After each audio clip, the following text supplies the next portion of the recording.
Hello students, welcome to Pharmacy Notes by US. Today we discuss the most important MCQs which is mostly asked in pharmacist and GPET type of examination. So let's start. Today we discuss the most important MCQs which is mostly asked in competition exams. So let's start. First question is MAPE as per the drug price control order 1995 stands for, यानी कि जो formula था price control का उसके अंदर जो MAPE है वो क्या डिनोट करता है। अगर आपको फॉर्मूला याद है तो फॉर्मूले में था RP equals to MC plus CC plus PM plus PC into 1/MAPE/100 plus ED। तो उसके अंदर जो MAP थी उसकी फुल फॉर्म क्या है। तो ऑप्शन है maximum allowable price of export, maximum allowable post manufacturing expenses, minimum allowable price of export and manufacturing application of a price of export। तो MAP की अगर अपन फुल फॉर्म याद करें प्रीवियस वीडियोस के हिसाब से तो उसके अंदर मैंने आपको बताया था जो MAP ही है उसके अंदर जो भी अलाउमेंस है एक्सपेंसेस है जो मैन्युफैक्चरर्स लेता है रिटेल शॉप तक पहुंचने तक वो सारे के सारे MAP ही हैं और उसकी फुल फॉर्म थी maximum allowable post manufacturing expenses. तो आंसर इसका होगा B. Question number second is essential commodity act came into force in, यानी कि जो असेंशियल कमोडिटी एक्ट है जिसके बाद ये जो कि प्राइस कंट्रोल ऑर्डर आया था वो किस साल आया। तो ऑप्शंस हैं 1948, 1995, 1954 एंड 1955। ऑब्वियस है इसका आंसर होगा सी, 1955 के अंदर असेंशियल कमोडिटी एक्ट लॉन्च हुआ था। The answer maximum allowable post manufacturing expenses and 1955। 1995 के अंदर डीपीसीओ एक्ट आया था, drug price control order act.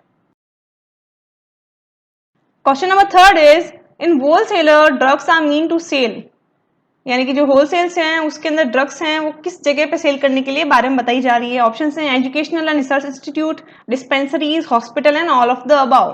तो अगर प्रीवियस वीडियोस में बात करें तो उसके अंदर मैंने आपको कुछ डेफिनेशंस बताई थी, तो वहां पे होलसेल की डेफिनेशन बताई थी कि ये जो ड्रग्स हैं वो कहीं पे भी सेल कर सकते हैं, लाइक डिस्पेंसरीज में, होटल्स में, हॉस्पिटल्स के अंदर या फिर एजुकेशनल रिसर्च इंस्टीट्यूट्स में भी। तो इसका आंसर होगा D, all of the above. Question number fourth is all of the given are OTC drug except, यानी कि इन सब में से 3 ड्रग्स हैं जो ओटीसी हैं, कौन सी जो है वो नहीं है।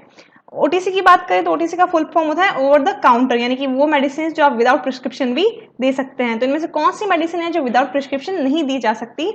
तो ऑप्शंस हैं multiple vitamin, calcium tablet, chewable antacids and antibiotic. तो ऑब्वियस है vitamin, calcium tablets and chewable antacids हैं जो कि विदाउट प्रिस्क्रिप्शन भी अपन स्टोर से ले सकते हैं, वाइल जो एंटीबायोटिक हैं वो एक मेडिकल रजिस्टर्ड प्रैक्टिशनर के प्रिस्क्रिप्शन के बाद ही अलाउ होते हैं देने। तो आंसर होगा D, antibiotics. Here are the answer all of the above and antibiotics are except in OTC drugs. Question number 5th is while fixing a selling price of schedule formulation what percent of margin is allowed to retailer, यानी कि जब selling price fix की जा रही होती है फॉर्मूले के अनुसार तो उसमें जो रिटेलर है उसके कितना मार्जिन परसेंटेज दिया जाता है कि इससे ज्यादा वो मार्जिन नहीं सेट कर सकता। ऑप्शन हैं 12%, 20%, 10% एंड 16%। तो इसका आंसर होगा 16%। 16% से ज्यादा है जो रिटेलर है जो मार्जिन सेट नहीं कर सकते। Question number 6 is while fixing a selling price of scheduled formulation what percent of margin is allowed to wholesaler, यानी कि होलसेलर्स हैं उनको कितना मार्जिन सेट करने को मिलता है। तो इसका आंसर होगा 8%। 8% से ज्यादा है जो होलसेलर मार्जिन सेट नहीं कर सकते। Option 8, 16, 12 and 10। तो ऑब्वियस आंसर होगा ए, 8%। शेड्यूल फॉर्मुलेशन वो फॉर्मुलेशन है जो कि जो फॉर्मुलरीज हैं वो बताती है कि आपको जो एपीआई है वो उतनी कंसंट्रेशन में यूज करना होता है और कुछ फिक्स एपीआई के बारे में उन्होंने डिस्कस कर रखा होता है। The answer 16% and 8%। 7 is the drug price control order is issued by the central government by delivering power from which rule, यानी कि जो ड्रग पीसीओ एक्ट है वो गवर्नमेंट के थ्रू कौन से पावर के थ्रू अपने को इशू किया गया था। तो ऑप्शंस हैं A drug and cosmetic act 1940, the drug and cosmetic rules 1945, C essential commodity act 1955 and D is narcotic drugs and psychotropic substance act 1985।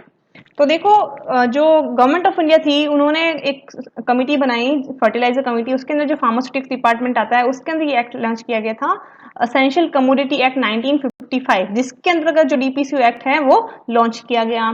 तो इसका आंसर होगा C, essential commodities and 1955। 8 is drug price control order first time introduce in, यानी कि जो drug price control था order है वो first time कब इंट्रोड्यूस हुआ, कब लॉन्च किया गया। तो यहाँ ऑप्शन हैं 1965, 1948, 1995 and 1945।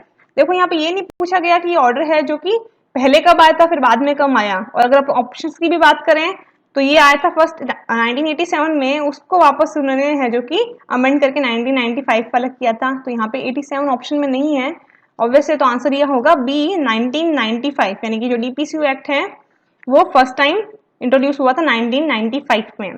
Question number 9 is essential commodity act comes in the department, यानी कि जो असेंशियल कमोडिटीज एक्ट है वो किस डिपार्टमेंट में आते हैं। ऑप्शन है department of consumer affair, department of PCI, MCI and none of the above. तो ऑब्वियस है कंज्यूमर अफेयर्स वाली बात है, कंज्यूमर्स ले रहे हैं पूरी मेडिसिन को, तो ये जो असेंशियल कमोडिटी एक्ट है वो भी कंज्यूमर अफेयर डिपार्टमेंट में आता है। तो आंसर इसका होगा ए। 1995 DPCO Control Act and Department of Consumer Affairs is a department in Essential Commodity Act. Question number 10 is DPCO 1995 consist bulk drugs, यानी कि जो DPCO 1995 था उसके अंदर जो बल्क ड्रग्स थी वो कितनी थी। ऑप्शन हैं 20, 98, 74 and 67।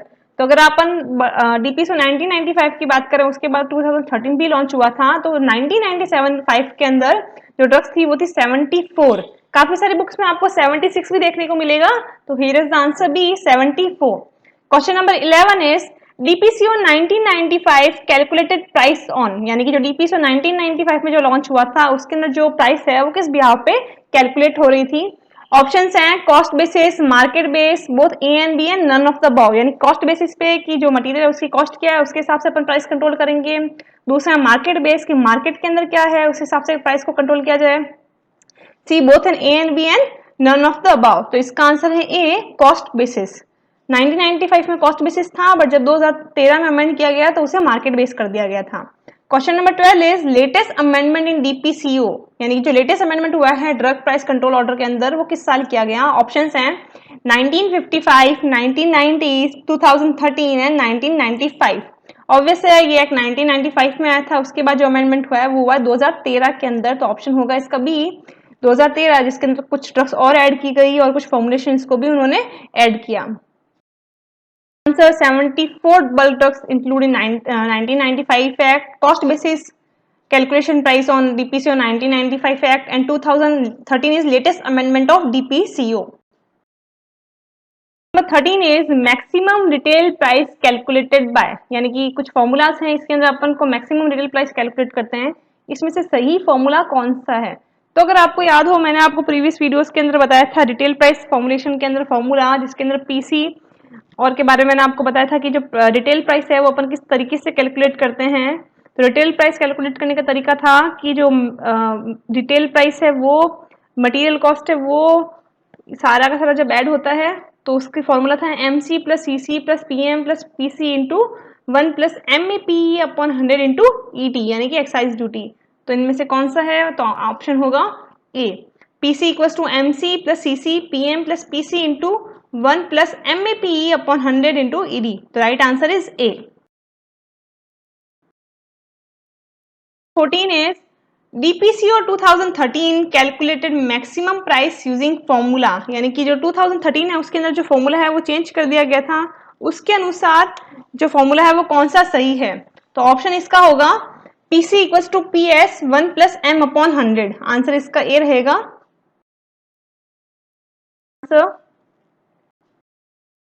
Question number 15 is DPCO 2013 constituted under, यानी कि जो DPCO 2013 है वो किसके अंडर आता है। तो गवर्नमेंट ऑफ इंडिया है, उन्होंने कमेटी बनाई थी ministry of chemical and fertiliser, उसके अंदर एक डिपार्टमेंट था फार्मास्यूटिक्स, उसके अंदर था DPCO drug price control order आया था। तो ऑब्वियस है इसका आंसर होगा A ministry of chemical and fertilizers. Question number 16 is according to DPCO 2013 list of bulk drug is and formulations are, यानी कि जो DPCO 2013 एक्ट है उसके अंदर कुछ बल्क ड्रग्स एंड फॉर्मुलेशंस को ऐड किया गया और भी ज्यादा, पहले 76 थी उसके बाद चेंज किया गया, तो वो कितनी है। ऑप्शन है 72, 102, 652 and 348, 348 bulk drugs and 652 formulations and 648 bulk drugs and 952 formulation. तो इसका आंसर होगा 348 बल्क ड्रग्स को उन्होंने ऐड किया एंड 652 फॉर्मुलेशंस। Answer B. तो here the answer A, ministry of chemical and fertilizer and 348 and 652 in DPCO 2013 list. 17 is in DPCO 2013 selling price is calculated on, यानी कि जो 2013 के अंदर जो अमेंडमेंट हुआ था डीपीसीओ एक्ट के अंदर, उसके अंदर जो सेलिंग प्राइस है वो किसके आधार पे कैलकुलेट की जा रही थी? ऑप्शन है market basis pricing, cost basis, none of the above and all of the above. तो ऑब्वियस से आपको पहले बताया था कि जो कॉस्ट बेसिस है वो 1995 वाले एक्ट में थी, जबकि 2013 के अंदर उसको शिफ्ट करके मार्केट बेस्ड प्राइसिंग में कर दिया गया, ताकि जो बहुत ज्यादा जो रेट्स बढ़ रही हैं कंटिन्यू मेडिसिन की, उसे कंट्रोल किया जा सके। तो इसका आंसर होगा A, market based pricing. Question number 18 is the in retail price calculation ED means, यानी कि जो रिटेल प्राइस कैलकुलेशन का फॉर्मूला था उसके अंदर जो ईडी था उसका मतलब क्या है? ऑप्शन है A excise duty, B extra duty, C extreme demands and D is none of the above. तो ऑब्वियस है उसका मतलब था एक्साइज ड्यूटी, जो भी मेडिसिन को जो शिफ्ट करने में जो अपने को एक्साइज ड्यूटीज या जो कर चुकाना पड़ रहा है वो। तो ऑप्शन है excise duty. Answer market basic pricing in 2013 and excise duty is for ED.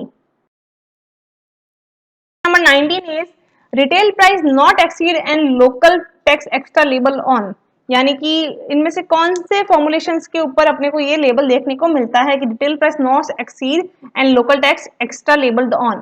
तो ऑप्शन है schedule formulation, non schedule formulation and both A and B and none of the above. तो ये जो टैग है अपने को schedule formulation के ऊपर देखने को मिलता है, तो इसका आंसर होगा A, schedule formulation. Question number 20 is maximum retail price inclusive of all taxes include in which schedule, यानी कि जो मैक्सिमम रिटेल प्राइस है वो कौन से शेड्यूल फॉर्मुलेशंस के अंदर ऐड की जाती है? ऑप्शंस है non schedule formulations and schedule formulations, both A and B and none of the above. तो जो नॉन शेड्यूल फॉर्मुलेशंस है उसके अंदर मैक्सिमम रिटेल प्राइस है जो कि ऐड की जाती है। तो आंसर इसका होगा A, answer is schedule formulation and non schedule formulation. Number 21 is MEP not more than, यानी कि जो मैक्सिमम अलाउबल प्राइस है जो कि मैन्युफैक्चरर का, वो किससे ज्यादा नहीं होना चाहिए? तो ऑप्शंस हैं 50%, 10%, 20% एंड 100%। तो इसका आंसर होगा 100%, यानी कि जो एमईपी है which is not more than 100%। Question number 22 is drug price control order introduced in, यानी जो ड्रग प्राइस कंट्रोल ऑर्डर है वो किस साल है जो कि इंट्रोड्यूस किया गया, उसके बाद इसमें मॉडिफिकेशन किए गए थे? ऑप्शंस हैं 1955, 1990, 1987 एंड 2013। तो जो ऑर्डर है वो 1987 में पास हुआ था और जो एक्ट है वो 1995 में पास हुआ था। तो इसका आंसर होगा B, 1987।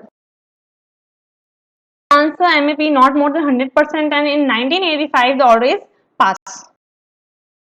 23 is full form of NLEM is, यानी कि जो NLEM है उसकी फुल फॉर्म क्या है? ऑप्शंस हैं national list of essential medicine, national list of extra medicine, non legal essential medicine and none of the above. तो जो NLEM है उसकी फुल फॉर्म रहती है national list of essential medicine, यानी कि जो एसेंशियल मेडिसिन है वो कौन कौन सी हैं, एक लिस्ट है उसमें उन्होंने ऐड कर रखा है। आंसर होगा इसका ए।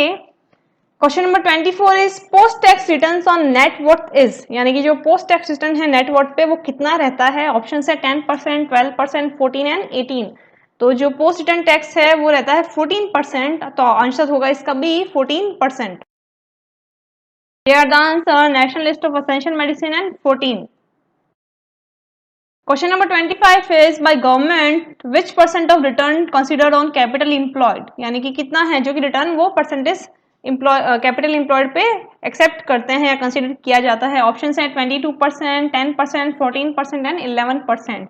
तो 22% is return is considerable on capital employed, तो आंसर इसका होगा ए, 22%। 26 question is on new plant rate of return is, यानी कि कोई न्यू प्लांट लगाते हैं तो उसके अंदर पर जो रेट ऑफ रिटर्न है वो कितना कंसिडर किया गया है गवर्नमेंट के थ्रू? ऑप्शन हैं 10%, 25, 12 एंड 20। तो इसका आंसर होगा बी, 12% इज accepted या considerable by government or new plant return of rate. The answer 22% and 12%. If you understand and enjoy the video, please like, share and subscribe. Thank you.